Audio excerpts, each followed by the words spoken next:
మంత్రి గుమ్మడి సంధ్యారాణి సంచలన వ్యాఖ్యలు. జబర్దస్త్ రోజా గురించి మాట్లాడాలంటే రోతగా ఉంది. సిగ్గుశరం లేకుండా ఇష్టానుసారం నోటికొచ్చినట్టు మాట్లాడుతుంటే ప్రజలు చీకొట్టి 11 సీట్లు ఇచ్చారు. రాష్ట్రం నుంచి ప్రజలు తరిమి కొట్టడానికి మరోసారి సిద్ధంగా ఉన్నారు. గత వైసీపీ హయాంలో మహిళలపై జరుగుతున్న దాడులు మర్చిపోయి ఇప్పుడు శుద్ధపూసలాగా మాట్లాడుతోంది. ఆడుదాం ఆంధ్ర పేరుతో కోట్లాది రూపాయల నయా పంథాలో దోపిడీ చేసి గురువింద సామెతలు చెప్తోంది. యువత పేరుతో ఆడుదాం ఆంధ్ర అని పెట్టి వృద్ధుల పేర్లతో దోపిడీ చేసిన సంగతి బట్టబయలైన ఇంకా మాట్లాడటం సిగ్గుచేటు. అభివృద్ధి పాలన రెండు కళ్ళలుగా చక్కగా వెళ్తుంది కాబట్టి ప్రజలందరూ ఆశీర్వదిస్తున్నారు. మేమేమైనా చెయ్యలేకపోతున్నాము అంటే మేము ప్రజలకు చెప్పుకోగలుగుతున్నాం. మేము మే నుంచి మాకు ఈ అమ్మకి వందనం ఇస్తాం అనుకుంటున్నాం, ప్రజలు యాక్సెప్ట్ చేశారు. అలాగే రైతు భరోసా మే నుంచి ఇస్తాము అన్నాం, ప్రజలు యాక్సెప్ట్ చేశారు. వాళ్ళలాగా 250 పెంచుకొని వెళ్ళిన బాపత్తులు కాదు వీళ్ళు. ఒకేసారి అన్నారు 4,000 రూపాయలు పెన్షన్ ఇచ్చారు. మొత్తం ప్రపంచం మొత్తం మీద 4,000 రూపాయలు పెన్షన్ ఇచ్చినటువంటి నాయకుడు ఎవరూ లేరు, ఓన్లీ చంద్రబాబు నాయుడు గారే అని ప్రజలు గుర్తించారు. తర్వాత వికలాంగులకు 6,000 కానీ పూర్తిగా రోగాల బారిన పడినటువంటి వాళ్ళకి అంటే 10,000 రూపాయలు కానీ, పూర్తిగా మంచం పట్టినటువంటి ఇంకొక మనిషి సహాయం తీసుకుంటున్న వాళ్ళకి 15,000 రూపాయలు కానీ ఇస్తున్న ప్రభుత్వం ఒక కూటమి ప్రభుత్వమే. అది చంద్రబాబు నాయుడు గారు, ధైర్యంగా చెప్పగలం మేము. కాబట్టి మమ్మల్ని కామెంట్ చేసే అర్హత లేదు వాళ్ళకి, మమ్మల్ని అనే అర్హత లేదు వాళ్ళకి. అయ్యో మీరు రెడ్ బుక్ కనకండి, వాళ్ళందరూ రెడ్ బుక్ అంటే చెమటలు పట్టి ఒక్కొక్క రాష్ట్రం వదిలి వెళ్ళిపోయి హాస్పిటల్లో ఊరికనే జాయిన్ అయిపోతున్నారు.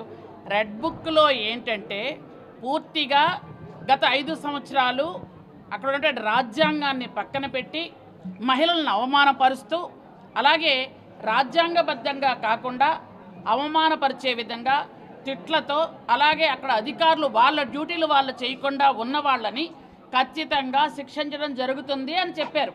అంతేగాని అందరినీ రెడ్ బుక్లో చేరుస్తామని చెప్పలేదు. రెడ్ బుక్ అంటే కొంతమందికి వాళ్ళే పుచ్చకాయలు దొంగ అంటే భుజాలను తడుముకుంటున్న పరిస్థితిలో కొంతమంది ఉన్నారు. వాళ్ళు అందుకని భయపడుతున్నారు. ఎందుకంటే వాళ్ళు చేసిన అక్రమాలు, అన్యాయాలు, ద్రోహాలు, నేరాలు, కుట్రలు అవన్నీ వాళ్ళకి తెలుస్తున్నాయి, బయటకు వస్తున్నాయి. కాబట్టి అవన్నీ వాళ్ళకి భయపడి అంటున్నారు తప్పగాని మేమైతే సంక్షేమ అభివృద్ధి పాలన చంద్రబాబు నాయుడు గారు 2 కళ్ళలా ముందుకు వెళ్తుంది కాబట్టి ప్రజలందరూ క్షేమంగా ఉన్నారు.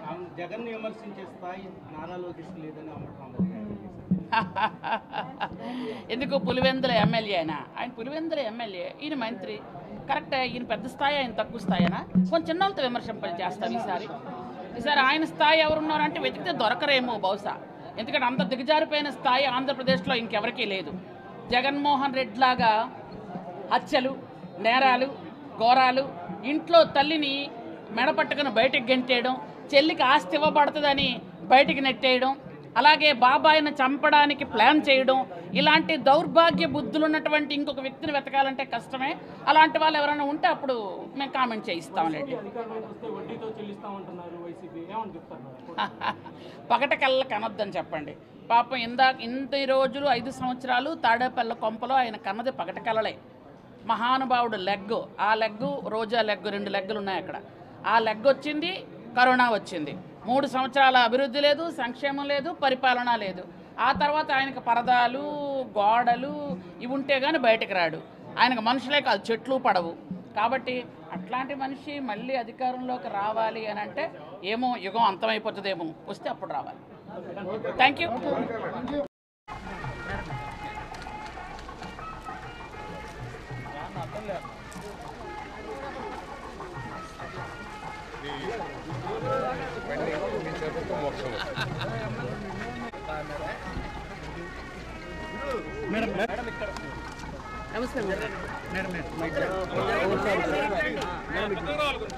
అమ్మ కొద్దిగా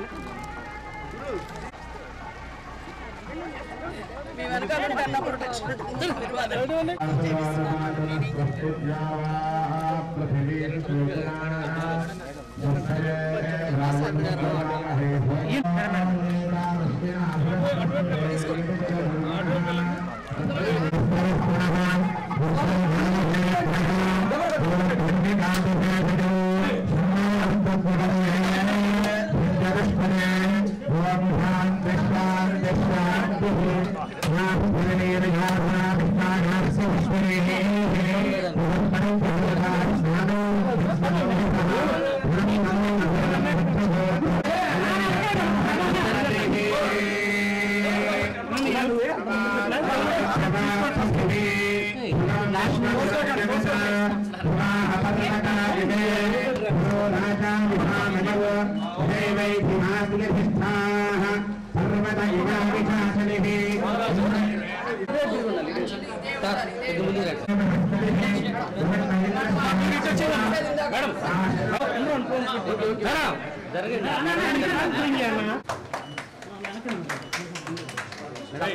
ఒక్క నిమిషం వెనక్కి జరగండి.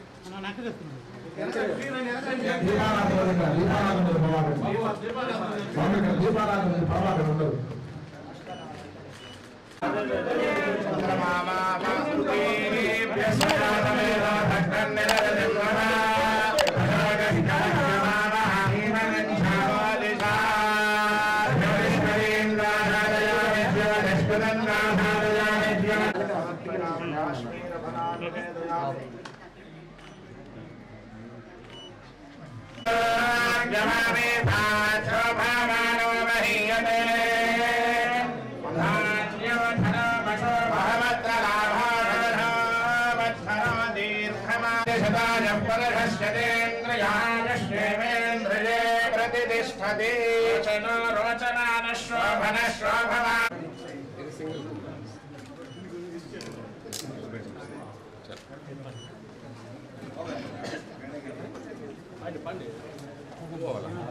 అక్కడ రిక్రియేషన్